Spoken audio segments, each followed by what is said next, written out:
Bom dia a todos. Meu nome é Giovanni e hoje vamos mergulhar em um projeto muito interessante, a análise paralela dos microdados do ENAD 2021.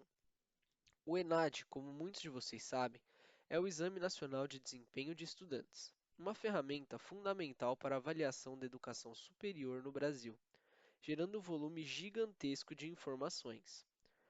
Nosso desafio nesse trabalho foi pegar essa vasta base de dados e extrair respostas para algumas perguntas-chave. Para isso, utilizamos a linguagem C junto com os nossos conceitos sobre Message Passing Interface. Para começar, é fundamental entender a matéria-prima do nosso trabalho, os microdados do ENAD 2021. Esses dados são fornecidos pelo INEP em um formato de arquivo texto, ou seja, um .txt. São muitos arquivos, 43 para ser exato, e cada um contém um conjunto específico de variáveis sobre os estudantes e os cursos. Ao lidar com esses arquivos, precisamos ter em mente algumas especificidades. O separador de colunas é o ponto e vírgula, e a primeira linha é o cabeçalho. Os decimais são representados por ponto e valores ausentes vêm com aspas duplas. Um ponto crucial e que moldou a nossa abordagem é a Lei Geral de Proteção de Dados, a LGPD. O INEP se preocupa muito com a privacidade dos estudantes e, por isso, a infraestrutura dos microdados impede que a gente consiga agrupar informações de nível de estudante individualmente. Isso significa que não podemos cruzar, por exemplo, o sexo de um estudante específico com a forma de ingresso desse mesmo estudante. Nossas análises precisam focar no perfil dos cursos e não em indivíduos. Bom, eu vou começar então explicando aqui todo o nosso código-fonte, né, que está estabelecendo a base para toda a nossa análise, né, desse projeto de análise de dados do ENAD 2021, que a gente está agregados, né, com foco por um grupo específico, que no caso nosso é sistemas de informação, código 4006, e utilizando processamento paralelo com MPI. Aqui em cima, só para apontar, a gente tem algumas linhas comentadas, né? E aqui está só mostrando o comando para compilar e o comando para executar. Porém, como a gente tem o makefile e dentro dele a gente já tem esses comandos, né, pré-definidos, a gente não precisa dar esse comando avulso no terminal depois para estar rodando o nosso programa. A gente pode utilizar o makefile só. É, Aqui embaixo, então, a gente tem as nossas diretivas, né, que são as bibliotecas padrão do C. Então, a gente tem para fazer as operações básicas, imprimir na tela, fazer conversão de string para número, trabalhar com string para poder copiar, dividir texto. E aqui a gente tem a nossa biblioteca principal, que é a do MPI, para que a gente consiga com que diferentes partes do nosso programa rodem em paralelo e se comuniquem. Aqui embaixo a gente tem os nossos defines. Então aqui a gente está definindo, né, o tamanho máximo desse daqui, de que uma linha do nosso arquivo de dados pode ter, para a gente não ter nenhum problema com buffer. Aqui a gente está definindo o máximo de cursos, né, o limite de curso que o nosso programa pode processar. Então aqui a gente colocou 1000. Aqui a gente está definindo com quantos processos, né, a gente vai estar utilizando para a nossa execução paralela. Então aqui a gente colocou 4 processos. E aqui a gente está definindo o grupo, né, filtro, que a gente vai estar filtrando então os dados só desse grupo, que vai estar sendo de sistemas da informação, então a gente só vai estar pegando as informações relacionadas a ele. Aqui, logo no início, a gente tem a nossa struct, né, que ela está basicamente registrando e agrupando as informações relacionadas ao grupo que a gente está fazendo essa colheita de dados, né. Então aqui a gente tem o int ano, código grupo e código do curso e código grupo, que são os identificadores do curso, total de estudantes, que a gente está pegando quantos estudantes estão associados a esse curso no total, que a gente tem estudantes femininos, que a gente está pegando a contagem de quantos estudantes do feminino, são do sexo feminino nesse curso. Aqui a gente tem quantos vieram do ensino médio técnico. Aqui a gente tem o número de alunos, né, que se beneficiaram pelas ações afirmativas. E aqui, essas daqui, todas essas são uma coletânea, né, dos incentivos. Então, aqui a gente registrou de quem os estudantes receberam o incentivo para cursar a graduação. Então, como tem mais de uma resposta, né, a gente colocou, então, todos os campos que tem. Então, aqui a gente tem ninguém, pais, outros familiares, professores, etc.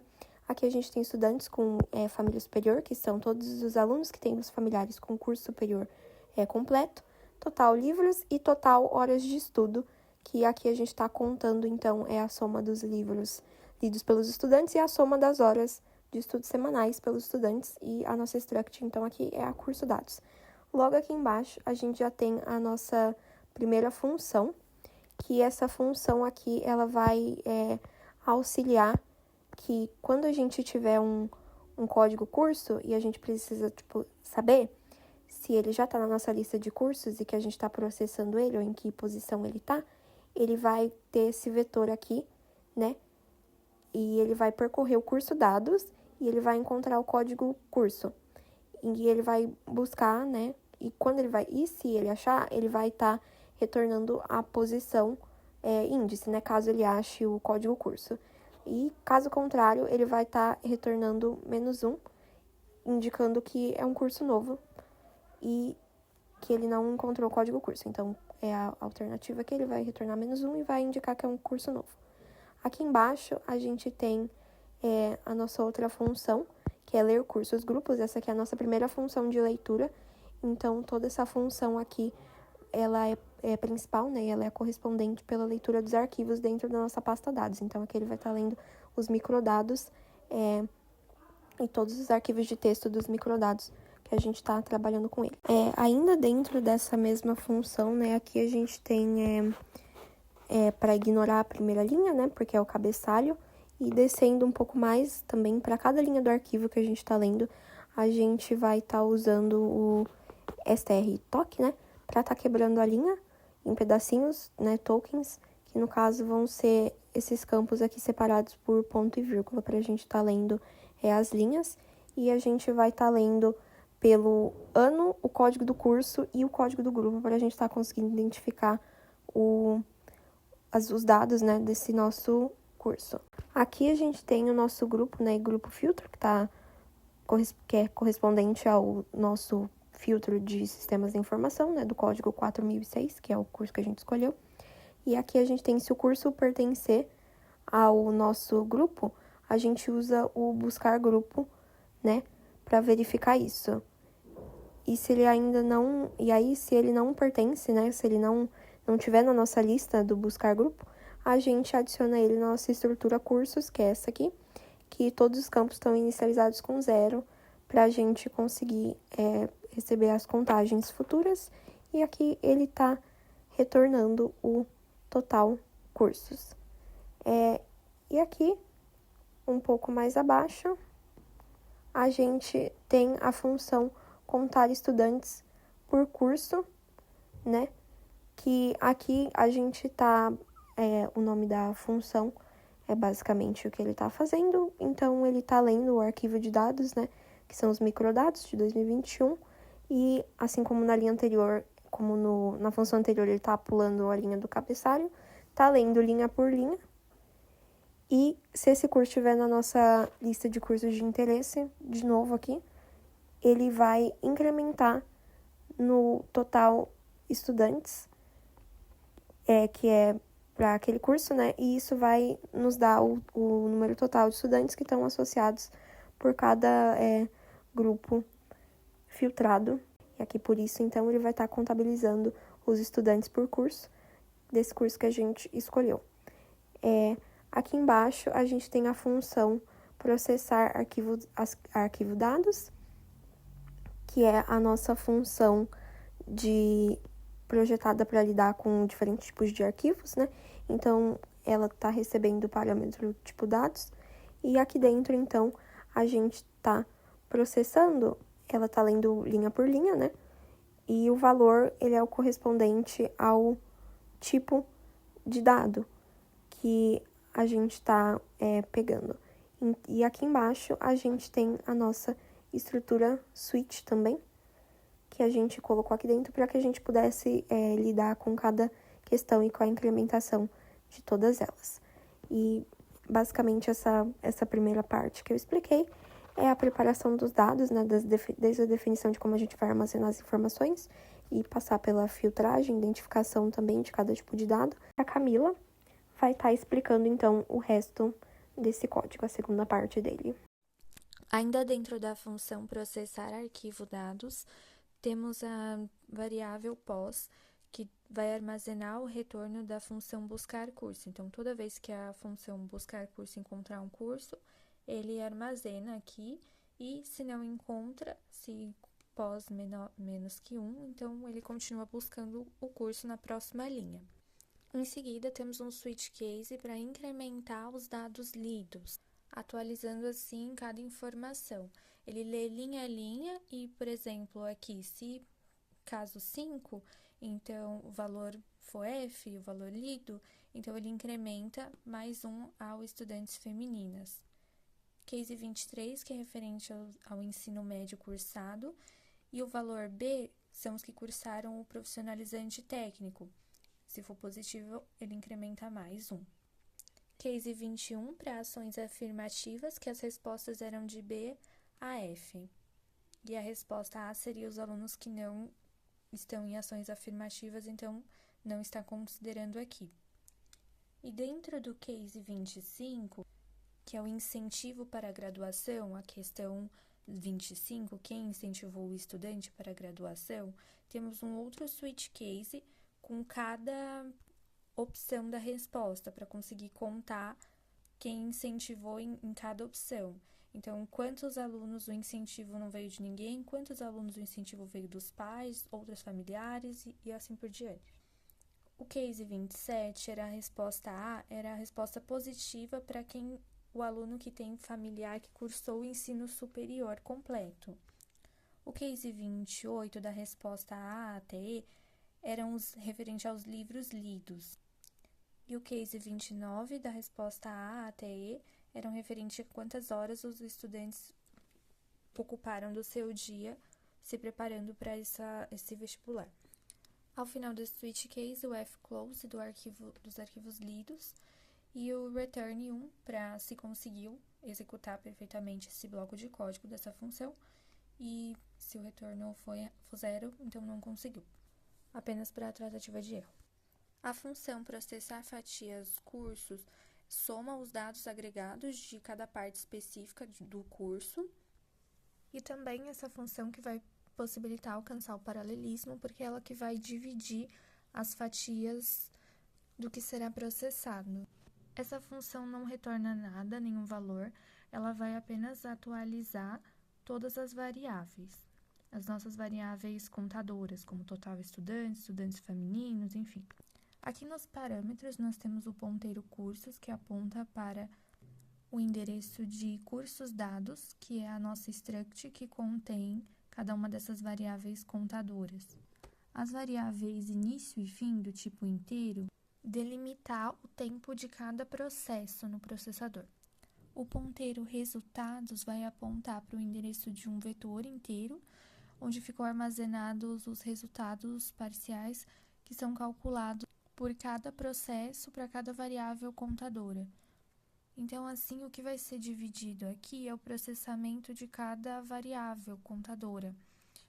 E assim, cada processo vai armazenando o resultado do pedaço do arquivo que ele analisou, e essas porções de resultado de cada variável ficam armazenadas e são somadas no for, atualizando o valor total de cada variável contadora.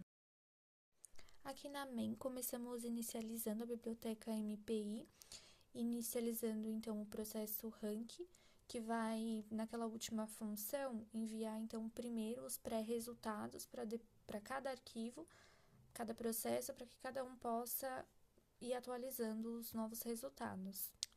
E a gente inicializa também o size, preparando assim todo o ambiente da comunicação paralela. Em seguida, definimos que serão criadas as 4 cópias, esse num processo está setado como 4, para que sejam executados em 4 núcleos de processamento ao mesmo tempo. E aqui o rank para definir as cópias, setado como 0. Em seguida, o processo 0 lê todos os dados e processa e imprime essa informação, que ele está filtrando pelo código grupo 4006, que é o de sistemas da informação. Aqui, os cursos estão informados em código grupo no arquivo do ENAD, e o código curso é a variável de cada curso por cidade. Então, aqui ele vai retornar todos os códigos cursos que estão as ocorrências do curso Sistemas da Informação em diferentes cidades. E a seguir também processa todos os arquivos necessários com as informações para quantos estudantes femininos no arquivo 5 e assim por diante até o arquivo 29. O MPI Bcast vai distribuir os dados a serem processados entre as 4 cópias e os processadores. Aqui a variável início e fim para salvar de qual parte até qual parte cada processo ficou responsável. O array resultados locais, cada processo vai processar os dados localmente e armazenar aqui. E o array resultados globais, que vai ser a combinação dos resultados locais, vai ser armazenado aqui. Por fim, então, o processo 0 lê os resultados globais e imprime a resposta de cada questão, com o resultado ou por média ou inteiro da quantidade de estudantes pertencentes a cada grupo que a gente pesquisou. Bom, e aqui, rapidinho, só para estar mostrando o nosso Makefile, né, que a gente fez para facilitar a compilação e execução do programa. Então, aqui a gente basicamente definiu algumas variáveis, né, primeiro. Aqui a gente definiu o compilador específico, né, que o MPI-CC é o que a gente usa para programas que utilizam MPI. Aqui a gente tem algumas flags, né, para que a gente consiga verificar algumas coisas. Então, essa daqui ajuda a gente a identificar erros no código, essa daqui otimiza o código, e essa daqui ela vai estar garantindo que o código seja compilado seguindo o padrão C99, que é o padrão da linguagem C. Aí aqui a gente tem a nossa target, que é o nome, basicamente, do executável que vai ser gerado pelo compilador, depois que a gente compilar. E aqui a gente tem a source, que é o nosso arquivo fonte, né, que a gente já viu anteriormente, o enad analysis.c, que é o nosso arquivo principal. Aqui embaixo a gente também tem o número de processos que o nosso programa vai usar durante a execução. Então, a gente define o 4, como também dá para ver anteriormente no nosso código, foi mostrado. E aqui a gente tem o MPI run, que é o comando para executar o programa. Aqui embaixo a gente tem algumas regras, né, do Makefile só, para ele estar conseguindo alcançar essas targets. Então, aqui a gente tem a target das flags. Então, aqui, essa daqui é a nossa target padrão, primeiramente, né? Então, ela vai, quando a gente digitar o make no terminal, o Makefile ele vai tentar construir, então, esse alvo aqui, que é o target, né? O target all aqui, que ele vai automaticamente para a regra que constrói o executável. Então, ele vai direto para essa daqui. E aqui embaixo a gente tem mais algumas. Então, aqui a gente tem a source para estar chamando o MPI-CC. A gente tem run target também, para executar o programa. A gente tem o run log também, que é uma variação só da regra run. Ela faz a mesma coisa, mas adiciona um texto, né, um resultado. Isso significa que a saída do programa ela também vai ser exibida no terminal e ela também vai ser salva em um arquivo chamado resultado _enad, né, .txt, que é útil, então, para estar registrando os resultados do terminal. E aqui o clean, ele vai limpar o projeto, então ele vai remover os arquivos gerados durante a compilação, que no caso é o nosso executável, e também esse daqui, o nosso resultado .enad. E aqui o phone, né, que ele vai declarar o all, o run, o log e o clean como alvos falsos, assim, né, e vai impedir que o make ele se confunda caso exista outro arquivo com o mesmo nome que esses daqui. E vai garantir, então, que essas regras elas sempre sejam executadas como comando, tipo, não como dependências do arquivo. Então, em resumo, o nosso Makefile está fazendo isso, que é para ajudar a gente a otimizar a compilação e a execução do nosso programa MPI. Mostrando um pouquinho, então, do terminal, estamos usando a WSL como nosso ambiente virtual dentro do Windows. Recriamos todos os diretórios da máquina local para a máquina virtual até a última pasta, que é a analisador enad. Primeiro, digitamos nosso comando make para compilar o arquivo em C, que é o enadanalysis.c. E em seguida, o make run para executar o nosso arquivo. Lembrando que nós temos o arquivo makefile, Então, todos os demais comandos já estão dentro desse arquivo, para não precisar toda vez ficar digitando no terminal. Então, após executar, os prints da nossa main já começam a ser exibidos, inicializando o ENAD 2021, aqui filtrando pelo código 4006, que é o dos sistemas da informação, e ali a definição de ser executado com 4 processadores. Foram encontrados 424 cursos de sistemas da informação em diferentes universidades para o ano de 2021. Agora processando os dados de sexo, de ensino médio, de ações afirmativas para cada participante do ENAD 2021, os dados de quem incentivou e, por fim, a gente exibe, então, os resultados. Para o ENAD 2021, o curso Sistemas da Informação, quantos alunos se matricularam? 12.789. Porcentagem de estudantes do sexo feminino que se formaram? 12,93%. Porcentagem dos estudantes que cursaram ensino técnico no médio foram 21,70%. O percentual de alunos provenientes de ações afirmativas foram 21,56%. Na quinta questão, dos estudantes, quem deu incentivo para esse estudante cursar o SI, que é os Sistemas da Informação? Opção A, ninguém, foram 2.008 estudantes. Opção B, meus pais, foram 6.984 estudantes. Opção C, outros familiares, foram 627 estudantes. Opção D, professores do ensino médio, foram 220 estudantes. Opção E, líder religioso, foram 13 estudantes. Opção F, colegas e amigos, 462. Opção G, outras pessoas, 269. Na sexta questão, estudantes que apresentam familiares com curso superior concluído foram 7.394 estudantes. Total de livros que os alunos leram no ENAD, no ano do ENAD, foram 12.568 livros. Total de horas na semana que os estudantes se dedicaram aos estudos, 17.898 horas. Processamento concluído com 4 processos MPI.